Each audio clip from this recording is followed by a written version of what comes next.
Hello guys, स्वागत है आप सभी लोगों का। सभी को नमस्कार। और हम लोग अपने चैनल पे आ गए हैं दोबारा से अपने नेक्स्ट लेक्चर की तरफ। ठीक है, टाइम के अभाव के कारण से थोड़े बहुत वीडियो कम शूट हो रहे हैं, लेकिन कोशिश यही रहती है कि जब भी टाइम मिले हम इसको कवर कर सकें। चूँकि मैंने आपको प्रॉमिस कर ही दिया है कि पूरा सिलेबस कवर करेंगे, तो इसको कवर करेंगे। बाकी आप लोग, मेरे सभी लोगों से रिक्वेस्ट है कि जितने भी मेरे पेजेस हैं फेसबुक पे, ट्विटर पे कैंपेनिंग के लिए, सभी को आप लोग फॉलो करें ताकि आपको इसका बेनिफिट मिल सके। इसके लिंक्स आपको वीडियो डिस्क्रिप्शन में मिल जाएंगे। और जो लोग इस वीडियो को पहली बार देख रहे हैं वो जाकर के पहले प्लेलिस्ट में बाकी वीडियोस को देखें ताकि वो पूरा का पूरा कंप्लीट देख सकें कोर्स को और कवर कर सकें। और जो लोग देख रहे हैं उसको कंप्लीट नोट्स बनाने की कोशिश करें। बिना नोट्स के या अधूरे वीडियोस देखने का कोई फ़ायदा नहीं है। आप इससे कुछ भी गेन नहीं कर पाएंगे क्योंकि वीडियो देख करके आपको डायरेक्ट याद होने वाला नहीं है। तो अगर नोट्स बना लेंगे तो एक प्रॉपर नोट्स होने चाहिए। नोट्स है ख़राब हैंडराइटिंग में क्यों ना हो, ये बार बार कहता हूँ मैं, नोट्स अपने होने चाहिए हमेशा। ठीक है। और आप बाकी चीज़ों के लिए डिटेल डिस्क्रिप्शन में जो है ना प्ले लिस्ट को देख सकते हैं। वहाँ पर आपको सारी वीडियोज़ जो है ऑलरेडी मिल जाएंगी। आप लोगों से हम्बल रिक्वेस्ट है कि जिन जिनको ये वीडियो पसंद आ रही है वो kindly spread out this video. इस वीडियो को जितना ज़्यादा हो सके फैलाएं अपने अपने चैनल्स पे ताकि और लोग भी इसका लाभ उठा सकें, इसका बेनिफिट उठा सकें। तो इसी के साथ हम लोग शुरू करते हैं। हम लोगों का जो नेक्स्ट टॉपिक है संघ और उसका राज्य क्षेत्र। ठीक है, चलिए शुरू करते हैं।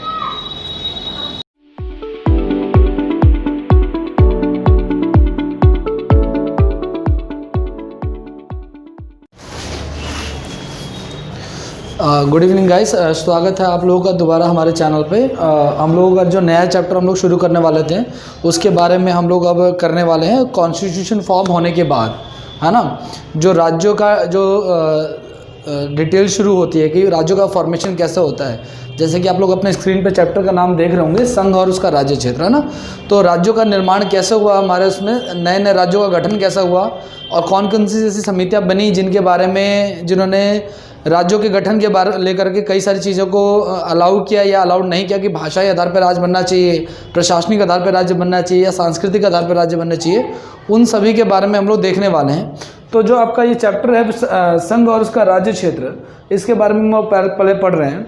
आपको गाइस पता होना चाहिए, मैं आपको बताता हूँ कि किसी भी कॉन्स्टिट्यूशन का जब निर्माण होता है तो सबसे पहले हम लोग एरिया को डिसाइड करते हैं। किसी भी देश के एरिया को डिसाइड किया जाता है कि कौन कौन से क्षेत्र उस देश के अंदर इंक्लूडेड हैं। ठीक है।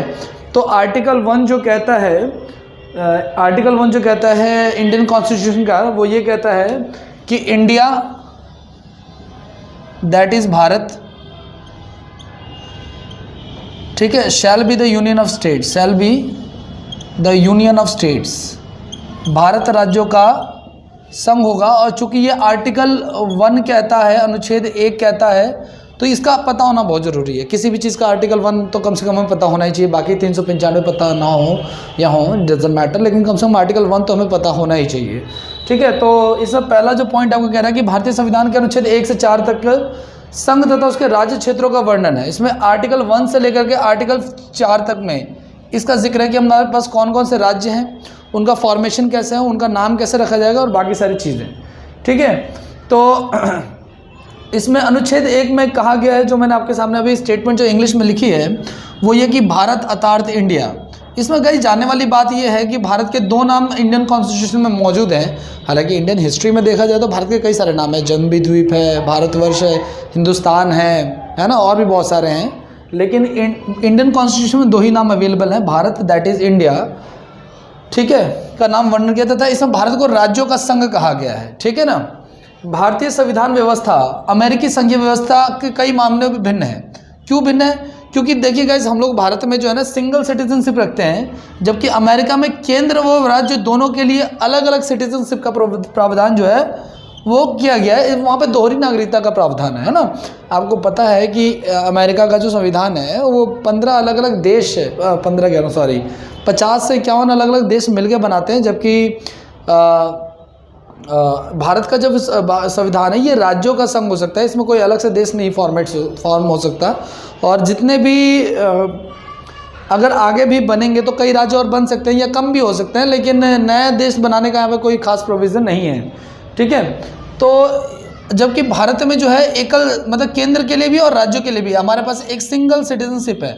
हालांकि मैं बात करूँ कि सिंगल सिटीजनशिप हमने कहाँ से ली है, तो हमने ब्रिटेन के कानून से, यानी कि ब्रिटेन के संसद से हम लोगों ने सिंगल सिटीजनशिप यानी कि एकल नागरिकता ली है। ठीक है। तो अनुच्छेद एक के तहत जो है भारतीय क्षेत्र को 3 वर्गों में बांटा गया है, ठीक है। एक तो ये कि राज्यों का क्षेत्र होगा, ठीक है ना, संघीय क्षेत्र होगा और अधिग्रहित क्षेत्र भी हो सकता है ना। हो सकता है कि वॉर के थ्रू हमने कोई राज्य जीता हो, है ना, वॉर के थ्रू या फिर फाइट वाइट के थ्रू, इस तरीके से हमने वो राज्य जीता। तो भविष्य में अधिग्रहित क्षेत्र किए जाने वाले क्षेत्र भी इसमें शामिल किए गए हैं। भारत एक संप्रभुत्व संपन्न राज्य है, फलतः यह अंतर्राष्ट्रीय कानून के तहत किसी विदेशी क्षेत्र का अधिग्रहण कर सकता है, ठीक है ना। मतलब कि ये बड़ा इंपॉर्टेंट पॉइंट भी बनता है आप लोगों के पेपर के कंसर्न से कि संप्रभुत्व संपन्न राज्य है, ठीक है भारत, लेकिन यह अंतर्राष्ट्रीय कानूनों के तहत किसी विदेशी क्षेत्र का अधिग्रहण भी कर सकता है। हालांकि भारत का नेचर जो रहा है शुरू से वो अटैकिंग नहीं रहा, वो डिफेंसिंग रहा है। हमने न्यूक्लियर को भी ना अपने डिफेंस के लिए रखा हुआ है, अटैक के प्रोविजन से नहीं रखा हुआ है, ठीक है। तो ये सारे पॉइंट्स आप लोगों को देखने को मिल रहे होंगे। आगे एक और बात करते हैं हम लोग अनुच्छेद 2 की, अगर बात करें हम लोग, ठीक है, थोड़ा सा और आगे चलते हैं। मैं इसको इरेज कर देता हूँ। सीखने वाले कई सारे पॉइंट्स इसमें ऑलरेडी आ चुके हैं हमारे, ठीक है। तो नेक्स्ट पॉइंट की तरफ हम लोग अगर चलें, देखोगे आप लोग अनुच्छेद 2 की बात करते हैं गाइस। तो अनुच्छेद 2 में क्या है कि संसद को 2 तरह की शक्ति प्रदान की गई है। प्रथम, वो नए राज्यों को गठित करने की शक्ति रखी गई है, और दूसरा क्या कह रहा है कि जो नए राज्यों अथवा क्षेत्रों में भारतीय संघ को शामिल करने की शक्ति की गई है। मतलब क्या कहना चाह रहे हैं, दोनों अलग अलग कैसे हैं? दोनों अलग अलग इस प्रकार से हैं कि अगर मान लीजिए किसी एक बड़े राज्य को तोड़ करके हम 2 हिस्सों में बांटना चाहें तो वो हम बांट सकते हैं, इसकी शक्ति भी संसद को दी गई है। और अगर हम चाहें तो किसी नए अन्य देश को, है ना, अन्य देश के किसी हिस्से को या ज़मीन के किसी टुकड़े को भारत में शामिल कर सकते हैं, ठीक है। तो ये 2 बातें हैं। अनुच्छेद 3 की अगर हम बात करेंगे, बहुत सिंपल भाषा में लिखा हुआ है, आप लोग समझ सकते हैं आसानी से। संसद को नए राज्य क्षेत्र के निर्माण, पुनर्गठन संबंधी शक्ति देता है, किंतु भारतीय संविधान संसद को भारत के किसी भूभाग को किसी अन्य देश को हस्तांतरित करने की शक्ति नहीं देता है। ये बहुत ज़्यादा इंपॉर्टेंट है, ठीक है। ये भी आपको नॉर्मली जो वनडे एग्जाम्स वाली बुक्स होती हैं उसमें ये नोट्स मिलने थोड़े से मुश्किल हो जाएंगे। ये लाइन शायद आपको वहाँ पे ना मिले, क्योंकि मुझे भी एक्सपीरियंस है प्रीवियस ईयर का, वहाँ पर मैंने ये सब चीज़ें नहीं देखी हैं। यानी कि संसद को नए राज्यों का निर्माण का हक प्राप्त है, किसी अधिग्रहित क्षेत्र को भारत में मिलाने का अधिकार प्राप्त है, लेकिन किसी अपने क्षेत्र को विदेशी हाथ में या विदेशी सरकार को दे देना या किसी बाहर किसी अन्य देश की उसको दे देना, ये हमारे संसद को ये शक्ति नहीं देगी किसी भी सूरत में, ठीक है। इसकी व्याख्या कहाँ से मिलता है? तो इसका व्याख्या मिलती है बेडूवादी संघ मामले में, ठीक है। बेडूवादी संघ मामले में इसकी व्याख्या जो है हमें मिलती है। अच्छा, अनुच्छेद 368 जो है इसको सर्वोच्च न्यायालय ने दिया था। अगला पॉइंट जो क्या कह रहा है, आर्टिकल 368 आपको पता है कहाँ से लिया गया था? हमने अफ्रीका से लिया है ये, ठीक है ना, अफ्रीका से लिया, कहीं कहीं साउथ अफ्रीका भी लिखा मिलेगा आपको, ठीक है। तो ये क्या कहता है भाई कि संसद चाहे तो संविधान के किसी भी हिस्से में संशोधन कर सकती है, ठीक है। तो इसके लिए अनुच्छेद 368 के तहत संविधान संशोधन की प्रक्रिया तथा अनुपालन किया गया है। मतलब ये वाला जो केस दिया उसके तहत आगे क्या कह रहा है, इसके तहत 9वें संविधान संशोधन अधिनियम 1960 द्वारा पूर्वी बंगाल क्षेत्र को पाकिस्तान को हस्तांतरित किया गया। 100वें संविधान संशोधन अधिनियम 2015 द्वारा भारत ने बांग्लादेश को कुछ भूमि हस्तांतरित की। दोनों ही पॉइंट इंपॉर्टेंट है, शायद आपको वनडे एग्जाम में फिर से ना मिले। क्या किया हम लोगों ने 1968 में, हम लोगों ने जब 9th शेड्यूल जो हमने 9वां जो हमने कॉन्स्टिट्यूशनल अमेंडमेंट एक्ट किया, ठीक है ना, ये सिटीजनशिप अमेंडमेंट एक्ट नहीं है, ये कॉन्स्टिट्यूशनल अमेंडमेंट एक्ट है ना, संविधान संशोधन है। तो ये जो हमने किया संविधान संशोधन, तो हमने क्या किया भाई कि हम लोगों ने कुछ भूमि जो है वो बांग्लादेश को दी, ठीक है, नया एक देश बनाने के लिए। और 2015 में भी हमने कुछ भूमि भारत और बांग्लादेश को कुछ हिस्से जो हस्तांतरित किए हैं, ठीक है। आगे बढ़े हम लोग। भारत राज्य तथा केंद्र शासित प्रदेशों का उद्भव है। भारत में जब देश आज़ाद हुआ था तो हमारे पास तकरीबन उद्भव का मतलब ये हो कि कॉम्बिनेशन है। क्या कॉम्बिनेशन है? भारत जो है वो राज्यों का है, और भारत में राज्य मिलेंगे आपको, और केंद्र शासित प्रदेश यानी कि यूनियन टेरिटरी मिलेंगे, जहाँ पे केंद्र सरकार जो है वो अधिकार मूलतः रहता है, ठीक है ना। तो भारत की आज़ादी के समय भारतीय संघ के गठन को लेकर अनेक गतिरोध था, ठीक है। ब्रिटिश प्रांत तथा 552 देशी रियासतें थी में से अधिकांशतः 549 का भारतीय संविधान में विलय कर लिया गया था, परंतु हैदराबाद, ध्यान से सुनिएगा, आपको इसके बारे में चर्चा हो चुकी है हमारी, जूनागढ़ और कश्मीर को लेकर के हम लोगों ने 552 में से गाइज 549 तो हम लोगों ने एक्वायर कर लिया था, वो लोग भारत में आना चाहते थे, लेकिन 3 के साथ प्रॉब्लम चल रही थी। वो 3 कौन कौन सी थी? एक तो हैदराबाद था, ठीक है ना, और एक था जूनागढ़ था, ठीक है, और तीसरा वॉज कश्मीर, ठीक है ना। इन तीनों की कहानियाँ अलग अलग है, तीनों को एक एक करके हम लोग देख लेते हैं, ठीक है। तो आगे चलते हैं, थोड़ा सा देखते हैं क्या कहना चाह रहा है ये।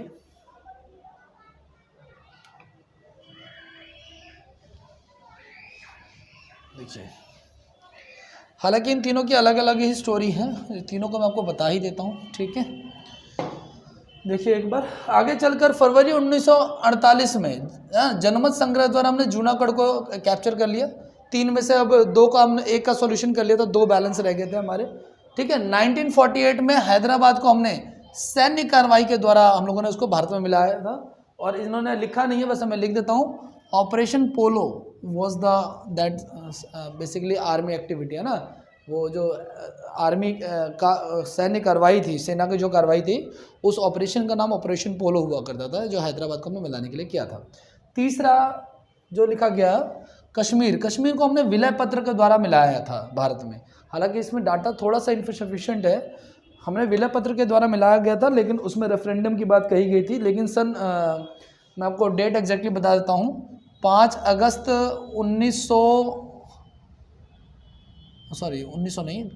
2019 को हमने जम्मू कश्मीर के जो अधिकार, जो स्पेशल स्टेट का दर्जा है, वो भी हमने ख़त्म कर दिया, यानी कि 370 आर्टिकल 370 को हमने जो है निरस्त कर दिया, ठीक है। तो इस बात को भी काफ़ी टाइम अब हो गया, 1 साल से ऊपर हो गया, ठीक है। अब रही बात गाइज, ये सारा चीज़ तो हो गया, लेकिन अब भारत का निर्माण होने के बाद कई सारे ऐसे राज्य थे जो अपने लिए अलग से राज्य की मांग कर रहे थे। जैसे गुजरात, महाराष्ट्र जो है वो अलग होना चाहते थे, ठीक है। गुजराती और मराठी कहते थे कि हमें भाषा के आधार पर, क्योंकि गुजराती जो बोलते हैं उनको गुजराती के आधार पर, और मराठी जो बोलते हैं उनको महाराष्ट्र का राज्य दिया जाए। इसी प्रकार से पंजाब, हरियाणा, उसी प्रकार से और भी राज्य जो है ना अपने अपने अलग अलग राज्यों की मांग करने लगे। तो हुआ क्या, ये हम लोग देखते हैं एक बार जरा। हुआ ये कि भाई जब हमने भाषा के आधार पर राज्यों का गठन किया, तो हमने इसमें 3 कमेटियां बनाई थी। बहुत सिंपल है, मैं लिख देता हूँ साथ में। एक हमने बनाया गाइस एस के धर कमेटी, ठीक है ना। तो एस के धर कमेटी में हम लोगों ने क्या बनाया, ये जून 1948 में बनी थी। हालांकि इसका कंक्लूजन कि इसने भाषाई आधार की बजाय प्रशासनिक सुविधा के आधार पर अनुशंसा की। मतलब इन्होंने ये कहा कि राज्यों का जो गठन है वो भाषा के आधार पर नहीं होना चाहिए, प्रशासन के आधार पर, यानी कि एडमिनिस्ट्रेशन के आधार पर होना चाहिए। JVP कमेटी जो है, ठीक है, इसने भी क्या किया, इस आयोग ने भी भाषा आधार पर राज्य पुनर्गठन का मतलब कि भाषा के आधार पर राज्यों को बनाने का जो गठन किया, वो जो है उसको निरस्त कर दिया, और इसको एडमिनिस्ट्रेशन के थ्रू हम लोग इसको करने का उसने वो दिया। नेक्स्ट जो कमेटी आती है गाइज, यानी कि दूसरी कमेटी थी हमारी JVP committee. JVP stand for guys Jawaharlal Nehru, Vallabhbhai Patel and Pattabhi Sitaramayya. These are the 3 peoples who were included in this committee, ठीक है। J stand for Jawaharlal Nehru, V stand for Vallabh भाई Patel and P stand for Pattabhi Sitaramayya, ठीक है। This committee was formed in 1948, while this was formed a few months back, है ना, June 1948, and this was formed in December 1948. But the result of both the committees was same, है ना। दोनों ने ही भाषा के आधार पर राज्यों के पुनर्गठन को मना किया, और उन्होंने कहा कि राज्यों का गठन प्रशासन के आधार पर होना चाहिए, भाषा के आधार पर नहीं होना चाहिए। इससे और भी ज़्यादा कॉम्युनल राइट्स यानी कि दंगे वगैरह फैलने का या इस तरह की संभावना बढ़ जाती है, ठीक है। आगे अगर हम बात करें गाइस, एक तीसरी कमेटी आती है गाइस, फजल अली कमेटी, ठीक है, फजल अली कमेटी, ठीक है। इसने क्या किया, इसका फॉर्मेशन दे दोगे 1953 में आती है, ठीक है। तो मैं इसके बारे में आपको बताता हूँ फजल अली क्या चाहता है। इसमें सदस्य कौन कौन थे गाइस, इसमें अन्य सदस्य थे KM पारिकर। फजल अली कमेटी के सदस्यों की अगर मैं बात करूं तो इसमें सदस्य थे KM पारिकर, ठीक है। हो सकता है इंटरव्यू में पूछा जाए सवाल, ऐसा भी हो सकता है ये। दूसरे सदस्य थे HN कुंजरू,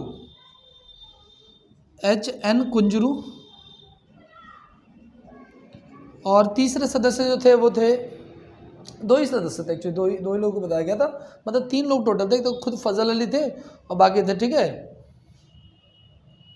तो इसने इस कमेटी ने जो है ना 1953 में इसका फॉर्मेशन हुआ था, बट इस कमेटी ने अपना जो रिपोर्ट दिया that was given after 2 years, 2 साल बाद इनका रिपोर्ट आया। रिपोर्ट में क्या लिखा कि एक राज्य एक भाषा के सिद्धांत को अस्वीकार करते हुए, एक राज्य एक भाषा के सिद्धांत को अस्वीकार करते हुए भाषा के आधार पर राज्यों का पुनर्गठन की अनुशंसा की।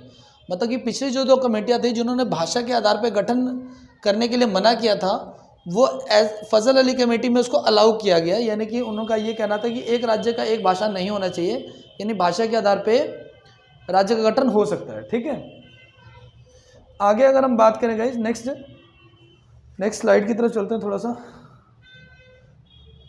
तो ये यहाँ से शुरू हो रहा है। ठीक है, इसमें मैं आपको दिखाता हूँ थोड़ा सा क्या चीज़ है। पहले इसको थोड़ा सा इरेज कर लेते हैं।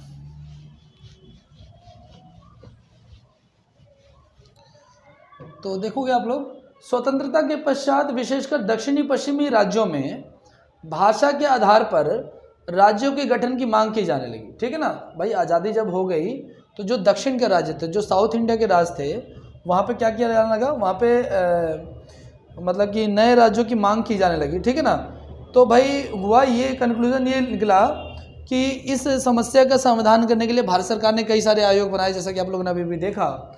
ठीक है, और 1953 में हुआ क्या कि तेलुगु भाषी जो है ना अलग राज्य के लिए मांग कर रहे थे, आंध्र प्रदेश और ये सब। तो वहाँ पे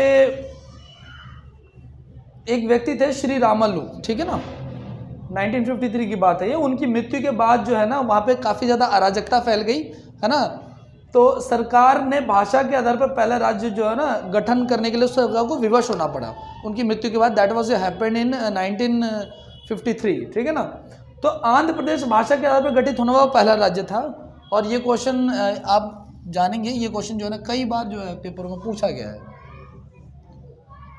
ठीक है, Andhra Pradesh was the first state which was formed on the basis of language. ठीक है ना, आगे चलकर 1960 में क्या हुआ भाई, महाराष्ट्र वालों ने कहा कि हमें गुजरात वालों से अलग करो। ठीक है, तो हमने उन दोनों का भी विभाजन जो है वो कर दिया। उसके फलस्वरूप क्या होता है गाइस, जब ये तो साउथ की घटनाएं चल रही थी, गुजरात महाराष्ट्र से अलग हो रहा था। पहला जो अलग हुआ वो आंध्र प्रदेश अलग हुआ, दूसरा फिर गुजरात अलग हुआ महाराष्ट्र से। अब फिर इसके बाद क्या हुआ, पूर्वोत्तर के जो राज्य थे वो भी सेपरेशन की मांग करने लगे। ठीक है ना, तो जब भारत 1947 में ब्रिटेन से स्वतंत्र हुआ तब पूर्वोत्तर में केवल 3 प्रकार के राज्य मौजूद थे, जहां एक और मणिपुर और त्रिपुरा देसी रियासतें थी। वहीं दूसरे बड़े भूभाग में असम प्रांत अप्रत्यक्ष रूप से ब्रिटिश शासित राज्य हुआ करता था। इसकी राजधानी शिलोंग मेघालय की वर्तमान राजधानी थी। ठीक है ना, उस समय उसकी राजधानी शिलोंग हुआ करती थी, जो कि अभी वर्तमान में मेघालय की राजधानी है। स्वतंत्रता के बाद क्या हुआ कि असम के मूल क्षेत्र के अतिरिक्त जातीय और भाषाई तर्ज पर राज्यों का पुनर्गठन समय समय पर किया गया। 1963 में नागालैंड एक अलग राज्य बन गया। ठीक है, और नागालैंड के तर्ज पर 1972 में मेघालय को भी जो है एक अलग राज्य बनाया गया। मिजोरम 1972 में एक केंद्र शासित प्रदेश बना। ठीक है, ये भी इंपॉर्टेंट है। और 1987 में अरुणाचल प्रदेश के एक साथ उसके भी 1987 में ही अरुणाचल प्रदेश के साथ साथ उसे भी राज्य का दर्जा हासिल किया गया। ठीक है, तो ये सारे फॉर्मेशन है, लेकिन हम 1 बाय 1 इन सबको डिटेल में पढ़ेंगे कि क्या क्या वहाँ पे आंदोलन रहे, क्या क्या रिवोल्ट रहे, जो लोग इंक्लूड रहे राज्य बनाने में। तो सेपरेटली हम लोगों को पढ़ना पड़ेगा कि नागालैंड के साथ क्या हुआ एक्चुअल में। नागालैंड राज्य तो बना, ये तो बात सत्य है, ये तो हमने पढ़ लिया अभी जस्ट, है ना। यहाँ पे हम लोगों ने पढ़ा 1963 में बना, लेकिन वो लोग कौन कौन से इंक्लूडेड थे जो इसमें मिले हुए थे, जो कि इसको राज्य बनाने के लिए एफर्ट लगा रहे थे, उसके बारे में हम लोग पढ़ेंगे इन डिटेल। तो आप लोग अपनी स्क्रीन पे देख रहे हो ये क्वेश्चन, ये वाला पॉइंट नागालैंड का। ठीक है, इसको देखते हैं, फिर हम लोग इसके बाद मेघालय का भी देखेंगे। तो देखो आप लोग क्या कह रही है कि भारत की आज़ादी के दौरान नागालैंड असम के अंतर्गत था। ठीक है, यानी जब देश आज़ाद नहीं हुआ था, जब आज़ादी का संघर्ष चल रहा था, उस समय नागालैंड जो था वो किससे मिला हुआ था, वो मिला हुआ था असम से, असम के अंडर ही आता था वो। ठीक है, लेकिन बाद में क्या हुआ कि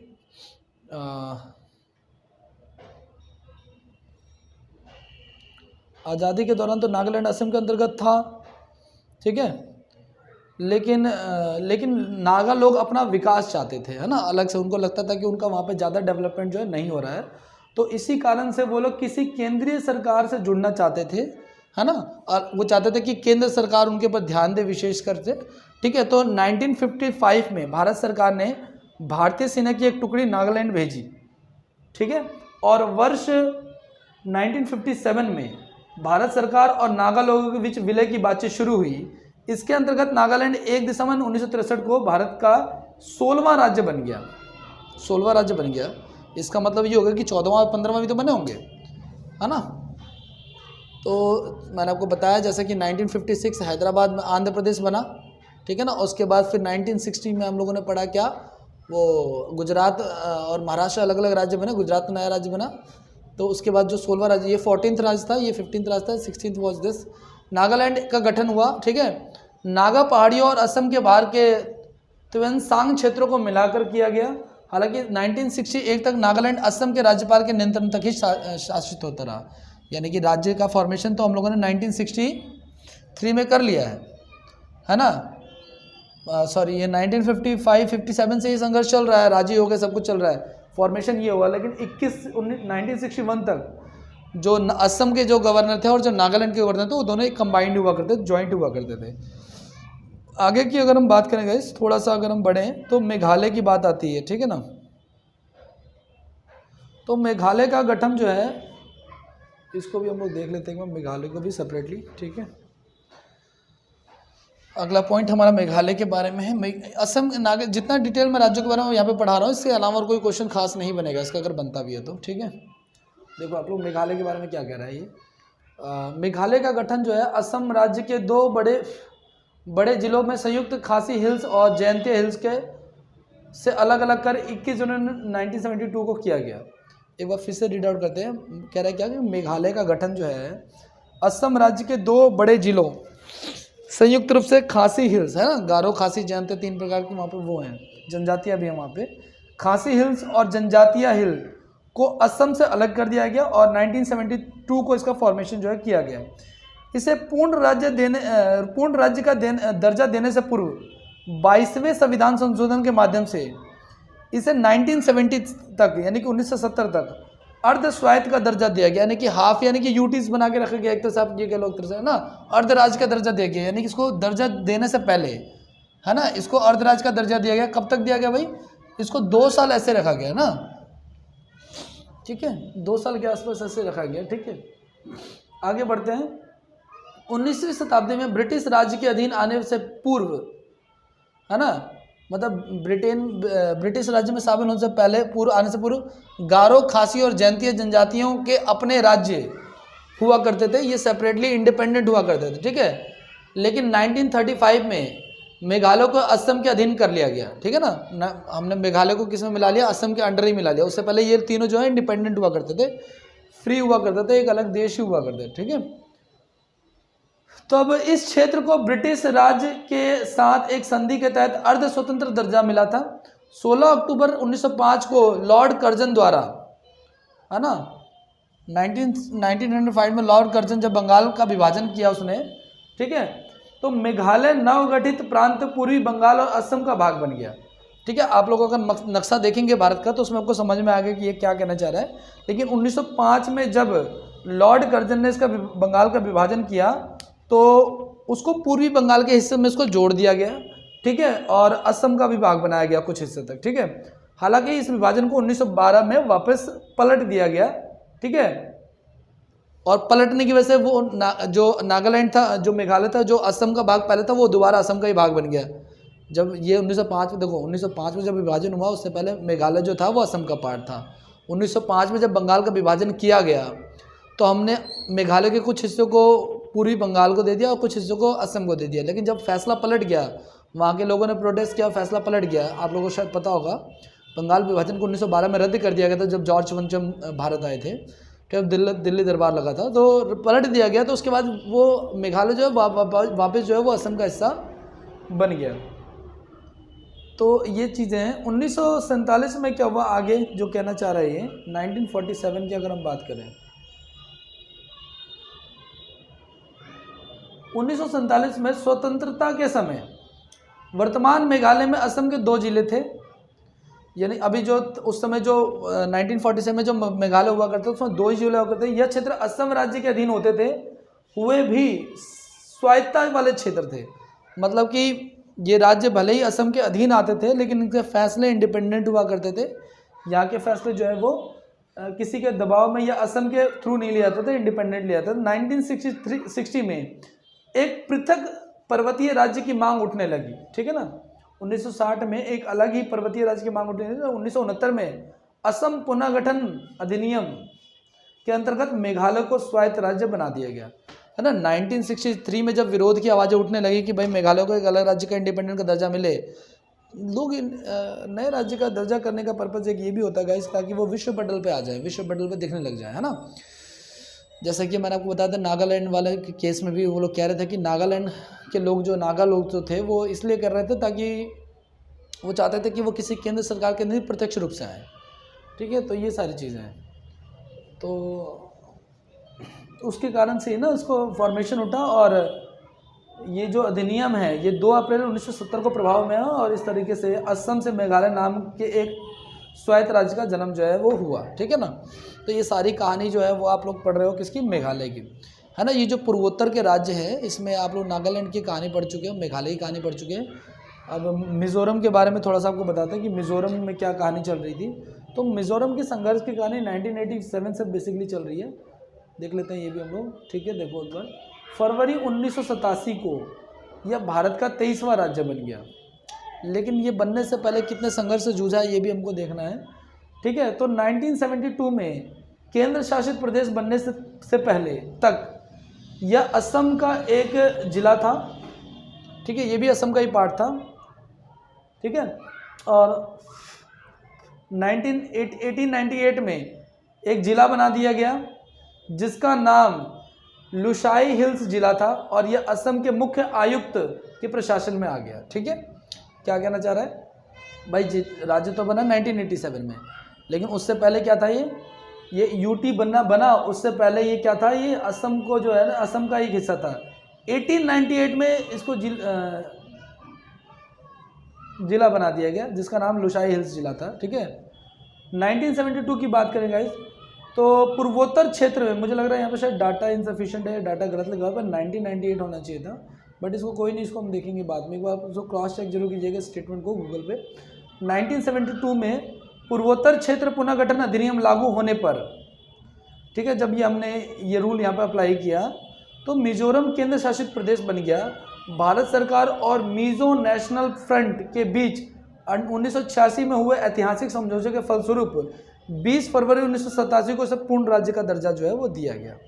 यानी कि मिजोरम को जो हम लोगों ने केंद्र शासित बनाया था 1972 में, वो 1986 तक यूटी बना रहा, यानी कि तकरीबन 14-15 साल वो यूटी का उसने लाभ उठाया। और यूटी का लाभ उठाने के बाद जब एक समझौता हुआ उनके बीच में, है ना, मिजो नेशनल फ्रंट के बीच में, भारत सरकार के बीच में, तो उसको फिर वापस पूर्ण राज्य का दर्जा जो है वो दे दिया गया। एक आखिरी पॉइंट बचा हुआ है अरुणाचल प्रदेश का, उसको भी हम लोग डिस्कस करते हैं। तो अरुणाचल प्रदेश का पॉइंट मैं आपको रीड आउट कर देता हूँ, आप लोग इसको नोट डाउन कर लेना, ठीक है। वैसे स्क्रीन पे भी दिखने लग रहा होगा आपके। अरुणाचल प्रदेश का एक आधुनिक इतिहास 24 फरवरी 1826 को युडाम्बू संधि होने के बाद असम में ब्रिटिश शासन लागू होने के बाद से प्राप्त होता है। पहली बात कि अरुणाचल प्रदेश का इतिहास वैसे भी पुराना है। अगर आप लोग देखेंगे कि चाइना कई बार क्लेम करता है ना, कि अरुणाचल प्रदेश जो है वो चाइना का हिस्सा है, ठीक है। तो 1826 से इसका इतिहास चलता आ रहा है और ये संधि जो है युडाम्बू संधि के नाम से जाती है, जिसके तहत तो ब्रिटिशर्स ने जो है वो ज़मीन को भारत में मिलाया था, ठीक है। एक तो ये हुई। वर्ष 1962 से पहले इस राज्य को नॉर्थ ईस्ट फ्रंटियर एजेंसी नेफा के नाम से जाना जाता था। ये बहुत ज़रूरी है, नेफा पेपर में पूछा जाता था कि इसका पुराना नाम क्या है, तो अरुणाचल प्रदेश का ही पुराना नाम नेफा है, ठीक है ना, नॉर्थ ईस्ट फ्रंटियर एजेंसी। और दैट वाज नेम वाज आज टिल, इसको तब तक कहते थे 1962 तक इसका नाम नेफा ही था। उसके बाद इसका नाम जो है अरुणाचल प्रदेश कर दिया गया, ठीक है। तो ये आता है, लेकिन थोड़े बहुत पॉइंट और भी हैं। ये भी असम का ही पार्ट था। अगर आप भारत का नक्शा देखें, मैं एक मोटा मोटा एक अंदाज़ा बनाता हूँ, कोशिश करता हूँ बनाने की। तो अगर आप लोग भारत का नक्शा ये पूर्वोत्तर के अगर आप लोग राज्य देखने की कोशिश करें ऐसे, है ना, तो असम के ही सारा पार्ट होता था। इसमें नागालैंड भी असम का हिस्सा था, अरुणाचल प्रदेश भी असम का हिस्सा था, मिजोरम भी असम का हिस्सा था, सारे के सारे जो है ना असम का हिस्सा था। बाकी तो खैर इधर का चल ही रहा था जो चल रहा था। ये पूरा का पूरा हिस्सा जो है ना 3-4 राज्यों में विभाजित था, तो ये सारा हिस्सा जो असम का ही राज्य पार्ट कहलाता था। तो अरुणाचल प्रदेश को भी असम का ही पार्ट किया गया, लेकिन इसको फिर बाद में जो है ना चेंज कर दिया गया 1965, 1972 और 1987 के तहत। वो मैं आपको 1 बाय 1 करके दिखाता हूँ कैसे कैसे चेंज किया गया है। ठीक है, तो नेक्स्ट स्लाइड पे हम लोग देखते हैं। देखोगे आप ये संवैधानिक रूप से ये असम का ही भाग था। ठीक है, यानी कि पूर्वोत्तर भारत में जितने भी राज्य थे, मिजोरम, नागालैंड, मेघालय, सब कुछ असम का हिस्सा हुआ करते थे। ठीक है, परंतु सामरिक महत्व के कारण, है ना, इंपॉर्टेंस के कारण इसको क्या कर दिया कि 1975 तक यहाँ के प्रशासन की देखभाल जो है विदेश मंत्रालय करता था, है ना, ताकि कोई इसको होता ना फॉरेन का भी वो था फाइट का। 1965 के पश्चात असम के राज्यपाल द्वारा यहाँ का प्रशासन गृह मंत्रालय के अंतर्गत आ गया। ठीक है, और 1972 में अरुणाचल प्रदेश को केंद्र शासित राज्य बनाया गया था। ठीक, कब बनाया गया? ये काफ़ी सारी घटनाएं जो घटित हो रही हैं वो एक एक करके आपको ध्यान रखनी है। ठीक है, 1972 में अरुणाचल प्रदेश को केंद्र शासित राज्य बनाया गया था और इसका नाम अरुणाचल प्रदेश किया गया। इस सब के बाद 20 फरवरी 1987 को यह एक भारतीय संघ का 24वां राज्य बना दिया गया। कई सारी डेट्स आपको याद रखनी है गाइज, ठीक है ना, यानी कि 1970 3-4 डेट्स, एक 1975 है, एक 1972 है and then last one is 1987। 1965 क्या कह रहा है भाई कि 1965 तो यहाँ तक तो इसका रख रखाव जो है वो विदेश मंत्रालय करता था, फिर यहाँ से इसका रख रखाव जो है वो ministry of home affair Bharat सरकार करती थी, और इसके बाद इसको भारत का 24वां राज्य जो है वो बना दिया गया और दैट वाज हैपेंड इन 1987। अब नेक्स्ट राज्य की बात करते हैं हम लोग त्रिपुरा के। त्रिपुरा का इतिहास बहुत बड़ा है तो थोड़ा सा टाइम लगेगा, इसमें काफ़ी ज़्यादा अमेंडमेंट्स हुए थे, तो इसको थोड़ा सा देखते हैं हम लोग त्रिपुरा के बारे में कि त्रिपुरा का राज्य क्या कह रहा है। तो आज देखते हैं हम लोग नेक्स्ट जो हमारा है स्लाइड, इंटरेस्टिंग भी है, लंबा भी है, इंटरेस्टिंग भी है। ठीक है, तो देखो आप लोग क्या कह रहे हैं, त्रिपुरा का एक बड़ा पुराना और लंबा इतिहास है, इसकी अपनी अनोखी जनजातीय संस्कृति है। ठीक है, इसके इतिहास को नरेश के बारे में राजमाला गाथाओं तथा मुसलमान इतिहासकारों के वर्णनों से जाना जा सकता है। महाभारत पुराणों में भी त्रिपुरा का उल्लेख मिलता है।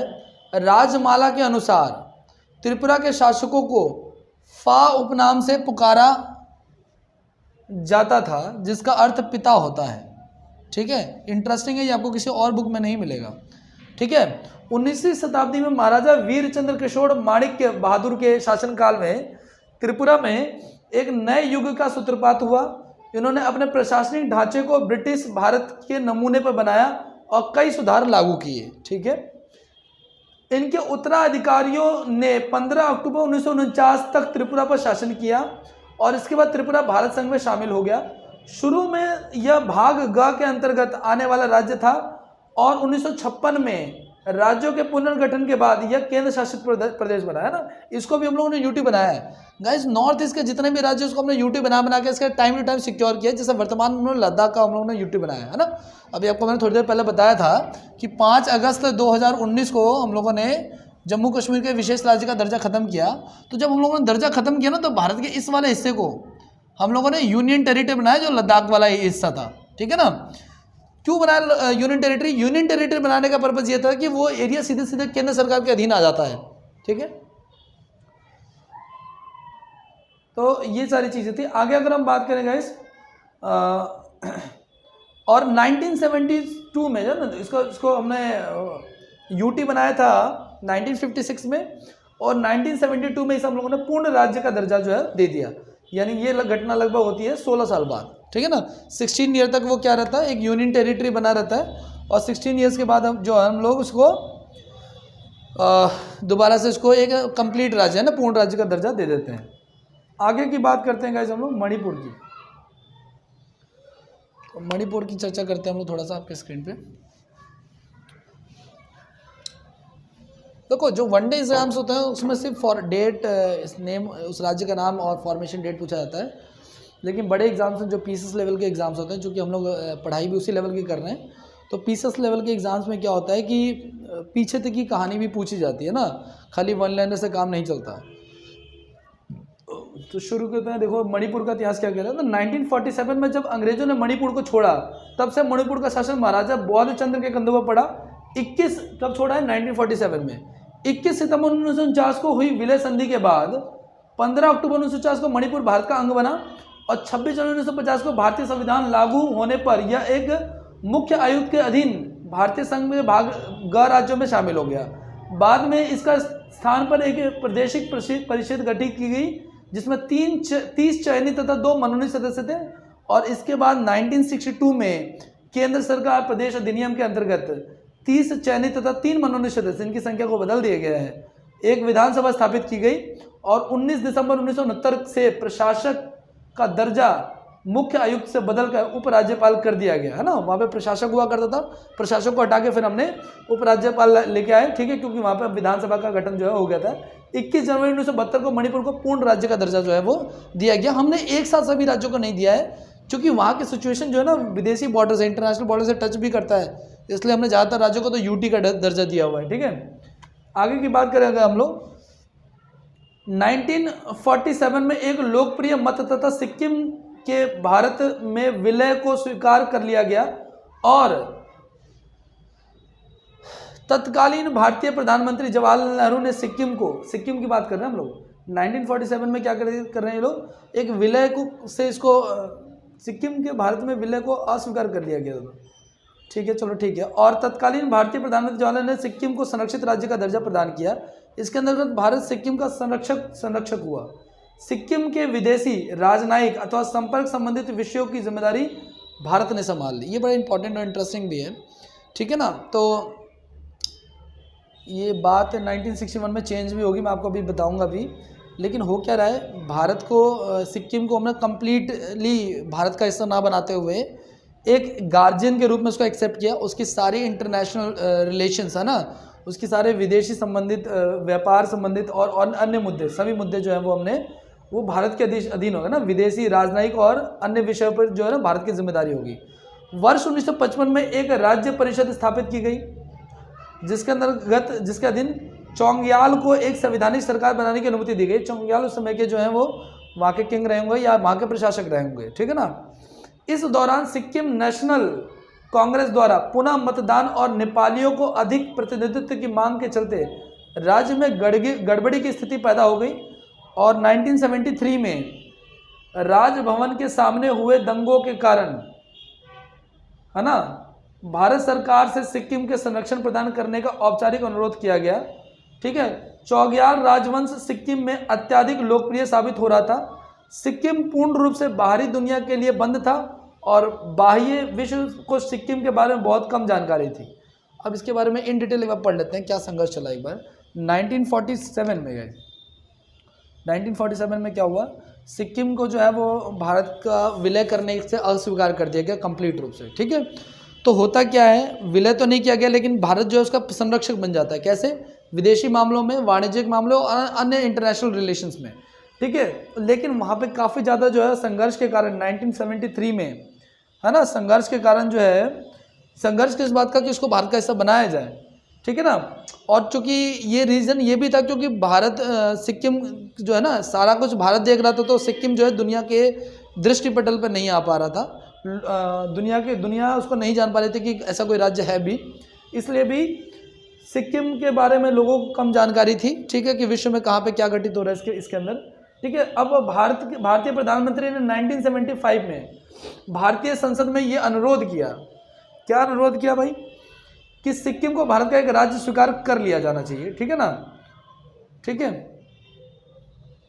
कर उसे भारतीय संसद में प्रतिनिधित्व प्रदान किया जाना चाहिए, है ना। यानी कि उसको एक राज्य बनाया जाए, वहाँ पे विधानसभा का फॉर्मेशन किया जाए और वहाँ के लोग जो है जीत करके आए और अपना रिप्रेजेंटेशन यहाँ पे दें, ठीक है। अप्रैल 1975 में भारतीय सेना सिक्किम में प्रविष्ट हुई और राजमहल पहरेदारों को निशस्त्र करने के पश्चात गंगटोक को अपने कब्जे में ले लिया। 2 दिनों के भीतर संपूर्ण सिक्किम राज्य भारत सरकार के नियंत्रण में था। सिक्किम को भारतीय गणराज्य में सम्मिलित करने के प्रश्न पर हुए जनमत संग्रह का सिक्किम की 97.5% जनता ने समर्थन किया, है ना। यानी सिक्किम को लोग खुद ही चाहते थे, ये भी एक रेफरेंडम का केस आ गया। यानी सिक्किम को भी हमने जनमत संग्रह से ही भारत के अंदर विलय किया, जैसे हमने जूनागढ़ को विलय किया था, ठीक है, तो 97.5% जनता ने इसका समर्थन किया।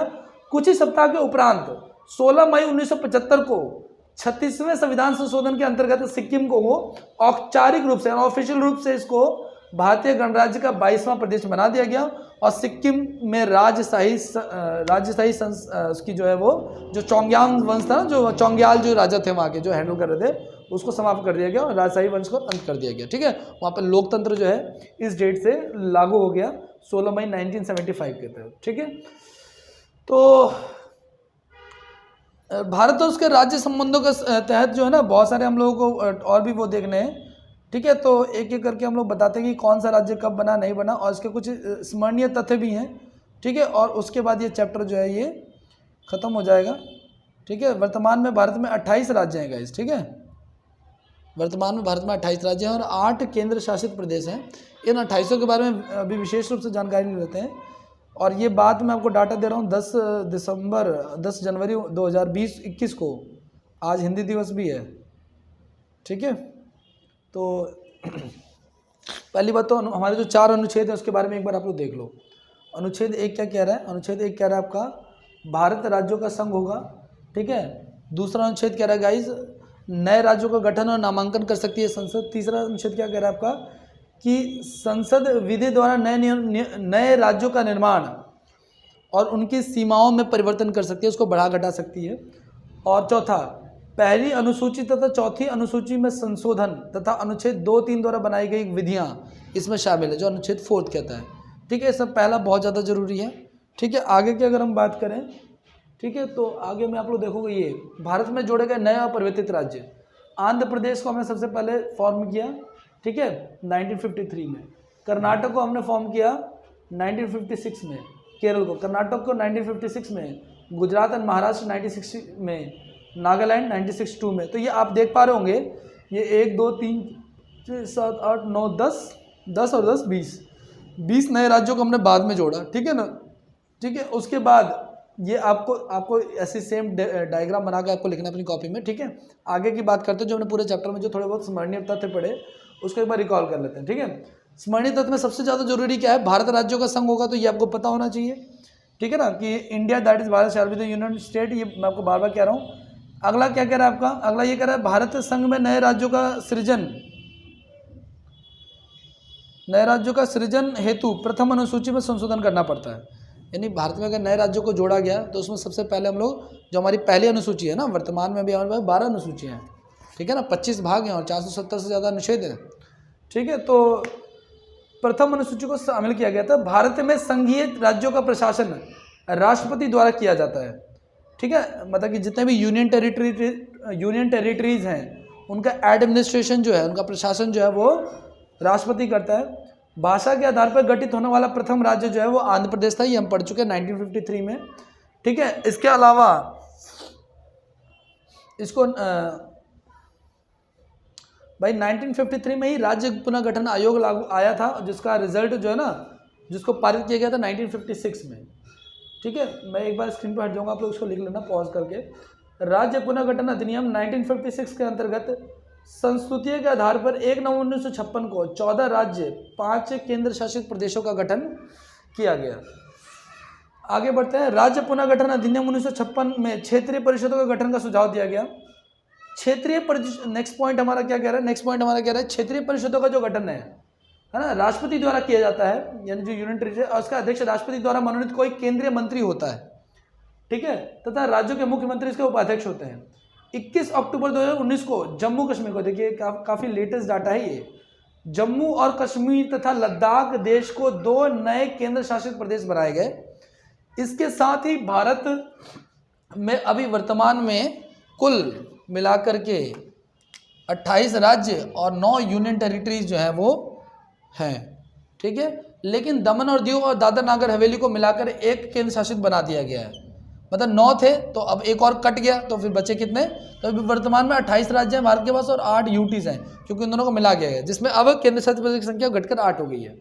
ये कौन कौन से केंद्र शासित प्रदेश हैं ये आपके सामने यहाँ पे लिखा हुआ है। ठीक है, ये भी आप लोग देख सकते हो 1 by 1 ये राज्य हैं और ये संघ प्रदेश हैं। ठीक है, संघ शासित प्रदेश हैं। ठीक है, तो ये आप देख रहे हो पश्चिम बंगाल और ये सब 6 ठीक है, आगे की बात करते हैं गाइज, ये बाकी के हैं, ठीक है ना, ये भी वर्तमान की सिचुएशन है। ये 8 हो गए हमारे, अंडमान निकोबार, चंडीगढ़, लक्षद्वीप, पुदुचेरी, दिल्ली और एनसीआर, है ना। दिल्ली और एनसीआर को बनाया गया था 69th कॉन्स्टिट्यूशनल अमेंडमेंट एक्ट, है ना, 69वें संविधान संशोधन के द्वारा। और इसमें जो हाई कोर्ट का फॉर्मेशन किया गया था वो इसी के तहत किया गया था। बाकी इसको आप लोग क्रॉस चेक करते रहना। और यहाँ पे हमारे वर्तमान में 28 राज्य हैं, ठीक है। तो 28 राज्य हैं और 8 यूटी हैं, ये करंट का डाटा है, ठीक है। और अभी जल्दी इसमें चेंज होगा भी नहीं, हमने रिसेंट जो चेंज किया था वो 2019 में किया था, इतनी जल्दी इसमें चेंजेस होते भी नहीं है, ठीक है। तो आप लोग देख रहे होंगे ये 28 के 28 राज्य आपको एक बार ध्यान रखने हैं, पेपर में हो सकता है इनकी फॉर्मेशन डेट पूछी जाएगी। और मैंने कहा ना, बड़े एग्जाम्स की अगर आप तैयारी कर रहे हो तो पीछे का बैकग्राउंड भी पूछा जाता है, पीछे का दृष्टि पटल भी पूछा जाता है, बिना उसका काम नहीं चलेगा। जो वनडे एग्जाम्स होते हैं एसएससी सीजीएल या इन सब के, उसमें केवल फॉर्मेशन डेट के बारे में ही पूछा जाता है। तो ये हमारा जो संघ और उसके राज्य क्षेत्र का जो टॉपिक है ये हमारा ख़त्म होता है। तो चलिए ठीक है, तब तक के लिए धन्यवाद, थैंक यू सो मच।